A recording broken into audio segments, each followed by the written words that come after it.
The sun is finally out, we have hit June, and now it's time to get our sweet corn in the ground.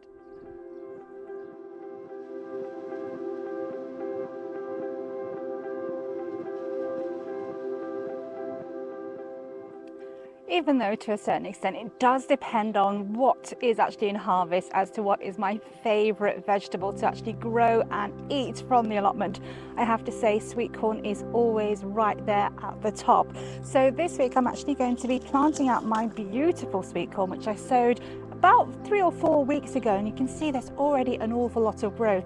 Now if you haven't actually sown your sweet corn, there is still time because it will actually grow quite quickly at this time of the year. So very simply, just in cells, I've just put some peat-free compost in there, put maybe 2 of my corns in each of these quite large cells, and then they've come up to this size. So all I need to do in this area is actually plant them out. Now this area is a no-dig area, which I actually prepared back in sort of September, October time. Now we all know that no dig doesn't necessarily mean no weeds, so there have been some weeds which are airborne that have actually sort of planted themselves here, but the joy of no dig is that they are really easy just to tease and pull out of the ground.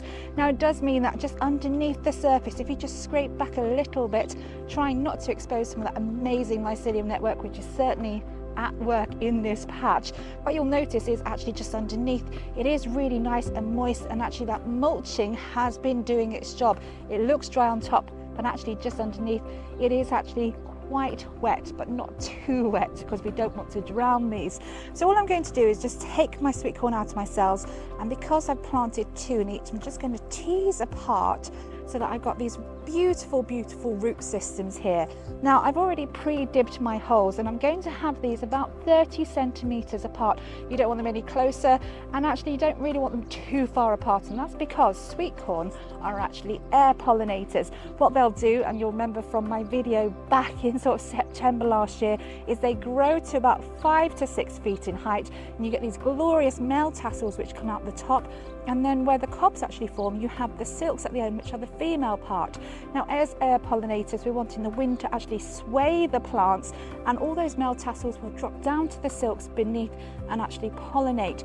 If you have them too far apart, or you don't have them in a grid pattern, which is what I've got here, then actually what you may find is not all your cobs are pollinated, and that's because you haven't really planted them in the correct way. So just going to pop these in the ground just like I normally would, just making a hole with my dibber, putting the plant in, securing it around the edges, and then I'm going to water these in. Now what I could also do in this area is something called the 3 sisters planting system, and this is the idea of companion planting and interplanting as well.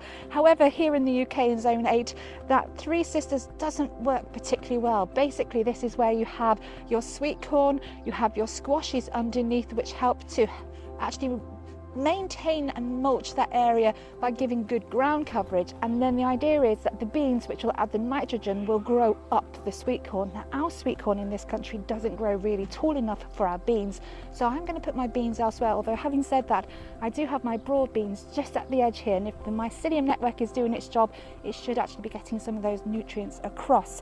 Now because I am quite a lot of space in my allotment, I am actually going to spread mine out. So my beans are going to be saved for another week, and they are going to grow up my arches, and then my squashes and my pumpkins are actually going to go into another area. But if you are really restricted on your space, interplanting is such a brilliant idea, and actually the plants, if you get the right combination, really do work well together. So sweet corn, absolutely brilliant. These are just going to go in the ground.